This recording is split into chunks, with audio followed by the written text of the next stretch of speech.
Life's in the moments. So create them. Don't wait for them. Hey there, how you guys doing today? Thanks for joining me for another episode of Bitcoin and Coffee. I'll be your host, Eugene Forrest. So, what are we looking at today with the cryptocurrency markets?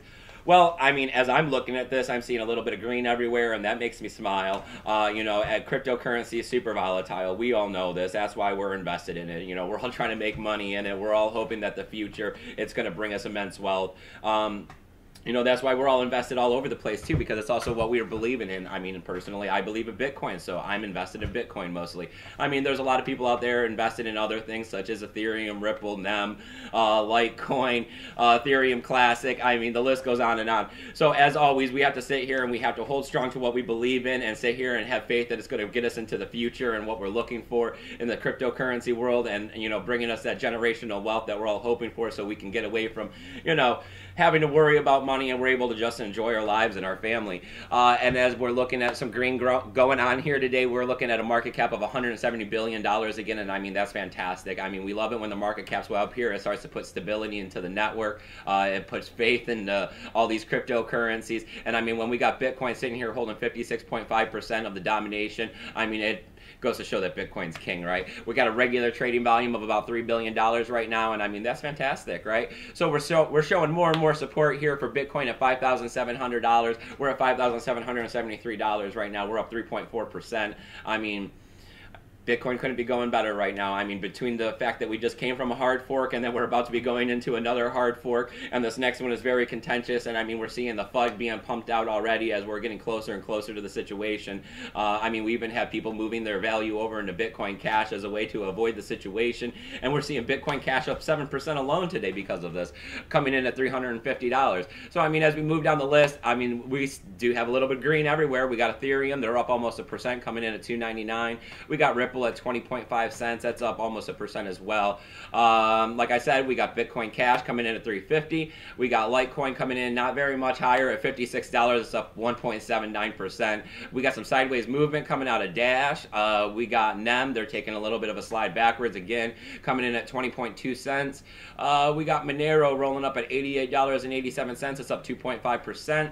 And we got Ethereum Classic hitting $10.69. It's up 2% as well. We got Zcash. Hey, they're making some gains today. They're up 6.4% at $223. And we got Steam and Steamback Dollar coming in at $1.01 and $1.02. That's up 3% as well. So, I mean, what do we got here for news on Bitcoin and Coffee? Well, I mean, we're looking at a lot of people either pumping the FUD about segregated witness 2X, or we're looking at people still continuing to talk about the Bitcoin Gold. I've been receiving a few questions about Bitcoin Gold and what's exactly is happening with it. They want to know, how they go ahead and get it, how they get it on the market and trade it. Kind of at this moment, the brakes are on the situation. Some exchanges are trading it, not very many though. A lot of people are waiting for wallets to be able to open up to split their coins. I think we're definitely looking at around a November 1st situation before anybody's going to be able to do much of anything with getting a hold of their Bitcoin Gold, having wallets, being able to trade it, get it into an exchange, and dump it for whatever, cryptocurrency they're looking to trade that, airdropped value into. As I sit here and look down through the list, I mean, the bigger news I see here is that, cryptocurrency is moving into the future, and we're definitely seeing that here with a pairing between Ledger and Intel. They'd like to start make a processor chip, the SGX. I mean, it's going to be a built-in hardware wallet, and I think that this is great. This is definitely the kind of stuff that we need to start looking forward to. This is the kind of stuff that's going to be big into the future. I mean, as we're looking to make everything automated, and hackers are out there trying to hack everything. As we're wanting to pay for gas with cryptocurrency, as we're wanting to pay for tolls to get on subways and trains, as we're wanting to, pay with cryptocurrency to unlock doors and rent cars and rent bikes and, all of these things that we want to, take the person out of the situation and put a machine there to pay for it. These things are going to be holding value that other people are going to have invested into. So, I mean, this value needs to be protected so that hackers can't just go in and hack these things and steal, the cryptocurrency that's held in them. So, I mean, this kind of technology being developed, wallets built in, hardware wallets built in right into the circuit chips, this is fantastic. This is exactly the kind of support I can definitely get behind, as I go and I get richer and richer off cryptocurrency and I start trying to invest invest it in situations here, of renting things out or investing in, turnkey operations, definitely I would like to see hardware wallets built into the equipment that I'm renting out. So, I mean, the next little bit I'm seeing is more support for cryptocurrency coming out of Singapore. We've been seeing a lot of stuff coming out of Singapore from, ICOs all the way to, blockchain development. The head of the ministry authority over there is saying that he sees no basis to regulate cryptocurrency. And, I mean, this is fantastic. It's nice when governments can keep their hands off cryptocurrency. They will be probably trying to regulate some sort of ICOs. This is standard. A lot of people are trying to regulate these ICOs lately because we've seen such an explosion of it over this year.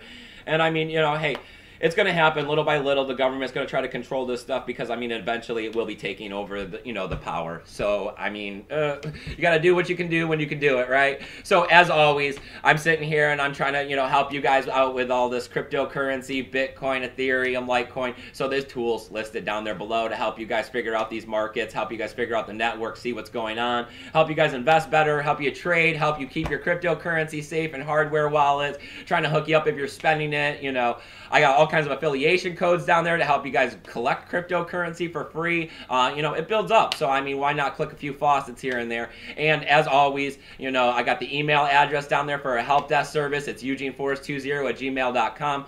Totally unfunded here, doing this because I love cryptocurrency, doing this because I want to see the best for you guys. I want to see you guys avoid scams. I want to see you guys not get ripped off, because I've had it happen to me, and let me tell you, that stuff sucks. It sits there, it's a depressor. It makes you not want to go out and buy more crypto and get back into the situation.